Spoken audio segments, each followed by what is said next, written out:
આજના વિડીયોમાં એવા ઉપયોગી આઈડિયા શેર કર્યા છે કે તમારા કામ પણ સરળ થશે, તમારો કિંમતી સમય, મહેનત અને પૈસા પણ બચશે। તો વિડીયો ખૂબ જ ઇન્ફોર્મેટિવ છે, એન્ડ સુધી જોજો અને સારો લાગે તો લાઇક કમેન્ટ કરજો।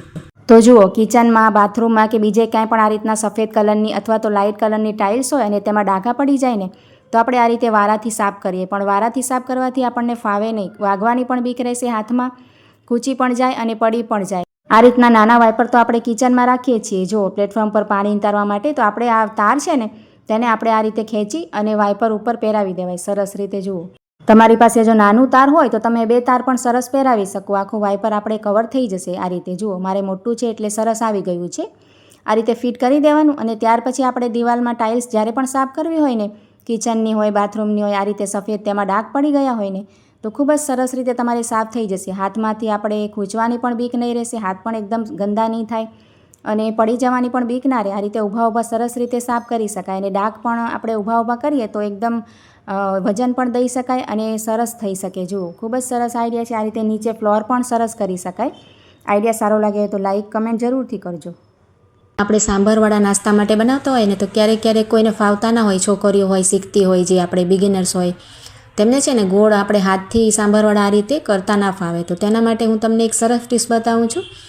તો તેના માટે છે ને આ રીતના આપણે ચાની જે ગરણી હોય છે ને, તે તો આપણી પાસે હોય છે। જુઓ, નાની મોટી કોઈ પણ આ રીતના ગરણી લઈ લેવાની, તેને થોડુંક તેલ લગાવી લેવાનું। ત્યાર પછી આપણે આ રીતના હાથમાં ખીરું લઈ અને આ રીતને તેલ લગાવી છે ને ત્યાં આપણે આ રીતે રાખવાનું। જુઓ, અને તેમાં વચ્ચે આપણે હોલ કરીએ ને એ રીતે હોલ કરી લેવાનું। જુઓ, અને ત્યાર પછી તમે તેલમાં નાખશો ને તો ખૂબ જ સરસ તમારે નાના મોટા જેવા બનાવવા હશે ને એવા ગોળ ગોળ થશે। જુઓ, અને આ રીતે બનાવવાથી ફટાફટ પણ બનશે। જુઓ, ઝડપથી આપણે આ રીતે એક વખત તેલ લગાવવું પડે, ત્યાર પછી તમે આ રીતે કરતા જશો એટલે તમારે જેટલા પણ નાના મોટી તમારી મનપસંદ સાઇઝના કરી શકો। અહીંયા કેવા સરસ બને છે, એકદમ ગોળ અને ઝટપટ બની જશે। તો ખૂબ જ સરસ આઈડિયા છે।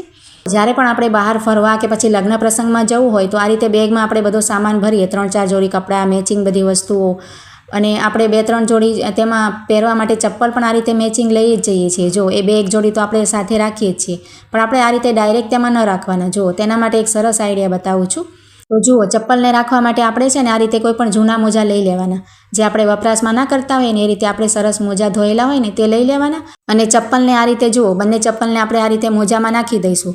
તો તેનાથી શું થશે કે આપણે કદાચ અંદર ચપ્પલ ના નાખવા હોય ને, અને જે સાઈડમાં બેગના પોકેટ હોય છે ને તેમાં પણ આપણે ચપ્પલ નાખી શકાય। જુઓ, બંને મેં મોજામાં એડ કરી દીધા છે, અને આ રીતે જુઓ સાઈડમાં પણ બંને ખાના હોય છે બેગમાં, તો તેમાં પણ તમે આ રીતે ઊભા રાખી શકશો। જુઓ, મોજામાં રાખેલા હોય એટલે આપણે કંઈ તકલીફ ના થાય, કોઈ પણ વસ્તુમાં આપણે ભેગા રાખીએ તો પણ ચાલે। અને જો તમારે આ રીતે પોકેટમાં ન રાખવા હોય તો કદાચ આપણે અંદર રાખવા હોય ને કપડાં સાથે, જો આ રીતે, તો કપડાં સાથે પણ રાખી શકાય, કેમ કે આપણે મોજામાં રાખેલા છે। તો આ રીતે તમે 2 જોડી ચપ્પલ પણ સાથે લઈ જઈ શકો, અને આ જ રીતે મોજામાં રાખીને આપણે ઘરમાં પણ આ રીતે ડાયમંડના ચપ્પલ સાચવી શકાય। જુઓ, બંને આઈડિયા ખૂબ જ સરસ છે। ત્યાર પછી જો આ રીતના આપણે તેલની બરણી હોય છે ને, તેમાં આજુબાજુ આપણે જોયું હશે કે ગમે એટલું પણ આપણે સાચવીને તેલ શાકમાં કે નાખીએ ને તો પણ આજુબાજુ ચિકાસ થઈ જાય છે। જુઓ, થોડાક જ દિવસ થાય ને તો આ રીતે સાઈડમાંથી ચીકણી થઈ જાય, અને આપણે ક્યારેક તો ઉપાડવા જઈએ તો તેલની બરણી હાથમાંથી પડવાની પણ બીક રહેશે। જુઓ, તેની ધાર ઉપર બધી જગ્યાએ તેલ લાગેલું છે, તમે જોઈ શકો છો આંગળીમાં। જુઓ, હું તમને કરીને બતાવું છું, તો બધામાં તેલ આ રીતે આપણે પડીથી નાખતા હોઈએ ને તો ઢોળાઈ જાય,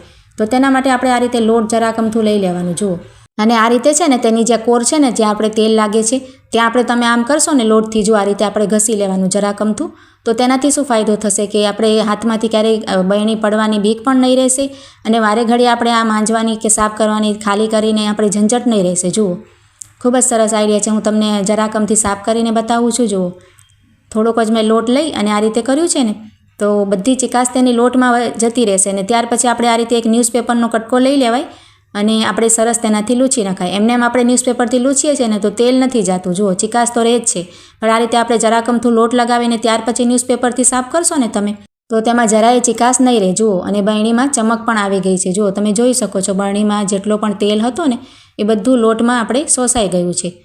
તો આઈડિયા ખૂબ જ સરસ છે, અને તેમાં જ હું તમને બીજો પણ આઈડિયા બતાવું છું। જો તમારે આ રીતે લોટ લગાવીને સાફ ન કરવું હોય ને, તો તેના માટે આપણે શું કરી શકાય કે આ રીતે આપણી પાસે કોઈ જૂનો મોજો હોય ને તેને પહેલાં સરસ આપણે પાણીથી ધોઈ લેવાય, સ્વચ્છ કરી લેવાય, અને ત્યાર પછી આપણે બરણીમાં તેલ ભરતા પહેલાં જ જુઓ આ રીતે આપણે મોજાને બરણીની અંદર ઉપર આ રીતે પહેરાવી દેવાનું। જુઓ, તો એનાથી પણ તમારે સરસ રહેશે। જુઓ, ઉપરના ભાગે જ્યાંથી આપણે તેલ ચિકાસ થાય છે ને ત્યાં સુધી આપણે લઈ લઈશું, મોજું હોય એટલે આ રીતે ઉપર આવી જશે।